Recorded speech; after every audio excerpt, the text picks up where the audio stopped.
warahmatullahi wabarakatuh. Kami akan membentangkan tentang langkah menangani alam sekitar mengikut pandangan falsafah.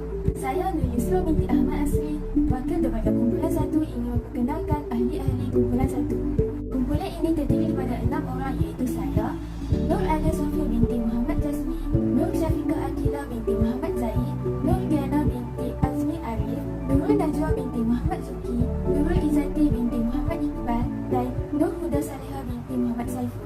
Pada era globalisasi ini, masyarakat di Malaysia telah mencapai kemajuan dari segi infrastruktur dan teknologi. Infrastruktur boleh ditakdirkan sebagai satu set struktur yang berhubung antara satu sama lain yang membentuk rangka yang menyokong sesuatu tersebut. Salah satu infrastruktur yang dapat kita lihat dengan jelas adalah jalan raya, lapangan terbang dan landasan kereta api. Selain itu, kita juga dikelilingi oleh bangunan yang tinggi-tinggi dan mewah.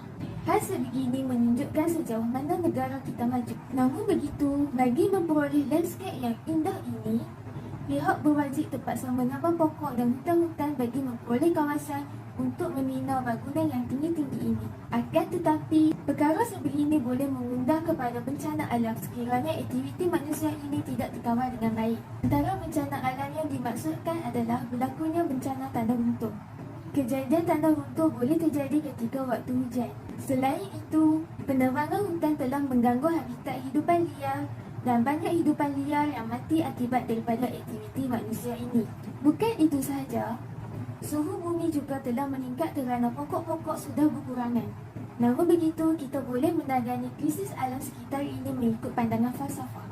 Falsafah boleh didefinisikan sebagai usaha ke arah mencintai, mencari, mengkaji dan menanggapi sesuatu perkara dengan menggunakan akal fikiran dan kebijaksanaannya untuk mendapatkan kebenaran dan keyakinan yang hakiki. Islam dan alam sekitar. Tujuan manusia dilahirkan di alam ini adalah untuk menjadi khalifah di muka bumi ini. Manusia telah diberi kuasa dan akal untuk mengatur dan memakmurkan alam ini.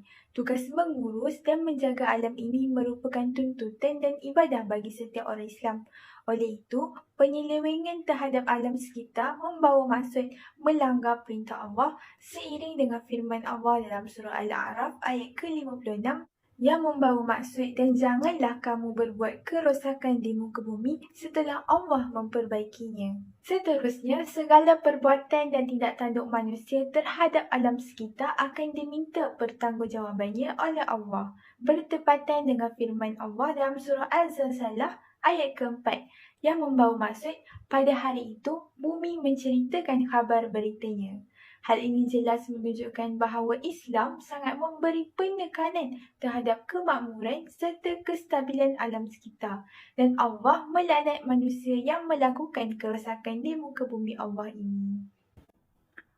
Ahli falsafah alam sekitar dari Eropah seperti Robin Atfield menegaskan kekurangan masyarakat untuk mendalami hubungan alam dengan perintah agama adalah disebabkan mereka sendiri telah meminggirkan agama dalam kehidupan mereka yang sering berpaksikan ketentuan manusia sebagai ukuran baik dan buruk sesuatu perbuatan.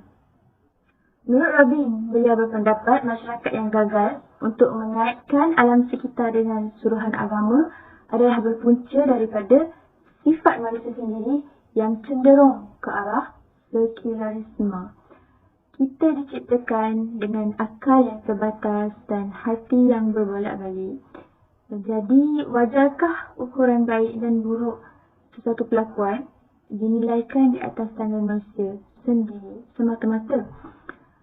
Kita dapat membuat pertimbangan melalui negara-negara yang mendakwa diri mereka etis ataupun tidak beragama, cara hidup mereka, percakapan dan sebagainya. Meskipun terdapat negara etis yang aman, ia hanyalah hasil daripada penerapan ideologi komunis yang berpendapat bahawa agama adalah racun yang mengungkung pemikiran rakyat. Walhal terbukti ketamadunan Mesir Purba, China Sumeria mempunyai sistem kepercayaan yang mendominasi seluruh pelosok dunia pada beratus abad yang lalu. Mahfumnya, falsafah Robin Atfield ini mempunyai dasar yang kukuh dalam membuktikan kepentingan agama dalam apa jua aspek kehidupan, termasuk penjagaan alam sekitar. Menurut pandangan Syed Hussein Nas tentang alam sekitar, beliau menegaskan krisis alam sekitar dicipta oleh krisis nilai manusia. Dalam falsafah mereka, hak asasi manusia merujuk kepada kebebasan. Hal ini menunjukkan bahawa falsafah hak asasi manusia juga berbahaya kepada alam semula jadi, iaitu menjejaki hak mutlak tanpa syarat. Melalui analisis semantik, kajian mendapati bahawa hak asasi manusia adalah berkaitan dengan sekular falsafah yang menobatkan kebebasan manusia tanpa had dan pada masa yang sama melawan perintah alam sebagai perintah ilahi. Dalam pada itu, ia membuktikan bahawa manusia lalai terhadap agama dan pemahaman yang salah terhadap agama. Ia menyumbang kepada berlakunya kerosakan alam sekitar. Dia telah dianugerahkan dengan kebijaksanaan untuk membuka rahsia bumi dan mencari sumber yang berfaedah kepada mereka. Namun, jika usaha ini tidak diiringi dengan pemahaman tentang bagaimana mereka seharusnya berinteraksi dengan persekitaran mereka, maka ia akan membawa masalah dan impak yang besar kepada alam sekitar dan manusia sendiri. Ini selaras dengan firman Allah dalam surah Ar-Rum ayat ke-41. Telah timbul berbagai-bagai kerosakan dan bala bencana di darat dan di laut dengan sebab apa yang dilakukan oleh tangan manusia, kerana Allah hendak mereka sebahagian daripada balasan perbuatan buruk yang mereka lakukan, supaya mereka kembali insaf dan bertaubat. Al-Quran telah menyimpulkan bahawa kerosakan yang berlaku kepada alam sekitar disebabkan oleh yang pertama, tindakan manusia yang melampau dalam melakukan maksiat dan kemungkaran. Yang kedua, sikap sombong manusia di muka bumi. Yang ketiga, manusia mengikuti hawa nafsunya. Yang keempat, manusia berpaling daripada undang-undang sunatullah dan ketentuan alam. Yang terakhir, manusia kufur terhadap nikmat Allah Subhanahu Wa Taala. Antara punca yang boleh kita huraikan sebagai penyebab berlakunya krisis alam sekitar adalah kerana sikap tidak bertanggungjawab individu maupun organisasi. Pelbagai projek sosioekonomi telah dijalankan dengan begitu pesat pada era permodenan ini bagi menderaskan lagi pembangunan negara. Sebagai contoh, terdapat beberapa agensi yang menebang hutan dan menerahan bukit tanpa ada tindakan pemeliharaan seperti penanaman semula pokok. Hal ini telah menyebabkan flora dan fauna kehilangan habitat mereka. Perkara ini boleh menyebabkan berlakunya bencana seperti tanah runtuh dan banjir kilat kerana ketiadaan pokok-pokok yang menjadi tunjang utama kekuatan tanah di kawasan tersebut. Dalam pada itu, penguatkuasaan undang-undang yang lemah juga antara punca berlakunya pencemaran yang menjadi-jadi hari ini. Peranan pihak berkuasa dilihat semakin kurang dan pemantauan yang tidak konsisten menyebabkan ramai individu yang tidak bertanggungjawab membuat onar dan mengendahkan kedaulatan undang-undang.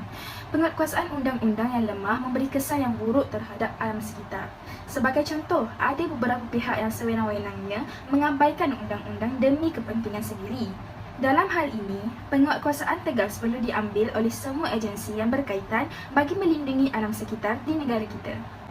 Di samping itu, pembuangan sisa industri dan pertanian turut menjadi punca utama berlakunya krisis alam sekitar. Pada masa kini, terdapat banyak kilang-kilang yang dibina berhampiran sungai. Hal ini menyumbang kepada pencemaran air kerana berlakunya perubahan dari segi kandungan, keadaan dan warna sehingga memberi kesan terhadap kehidupan akuatik. Antara langkah-langkah yang boleh dilakukan untuk mengatasi krisis alam sekitar ini ialah meningkatkan kesedaran masyarakat awam terhadap kepentingan menjaga alam sekitar melalui sumber platform yang ada seperti media sosial, akhbar dan berita. Media dan wartawan serta masyarakat berpendidikan haruslah bergiat aktif dalam menyebarkan maklumat tentang kepentingan alam sekitar. Selain itu, ibu bapa perlulah mendidik anak-anak dengan amalan penjagaan alam sekitar untuk memupuk sifat cinta alam sekitar dalam diri kanak-kanak sejak kecil lagi.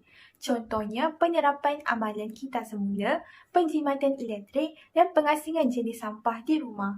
Penerapan amalan ini secara tidak langsung akan melahirkan generasi yang cintakan alam sekitar. Seterusnya, melaksanakan pendidikan alam sekitar secara formal maupun tidak formal secara lebih efektif di sekolah. Contohnya, pihak sekolah boleh mengadakan aktiviti-aktiviti yang berkaitan alam sekitar seperti sambutan Hari Bumi dan program sekolah lestari.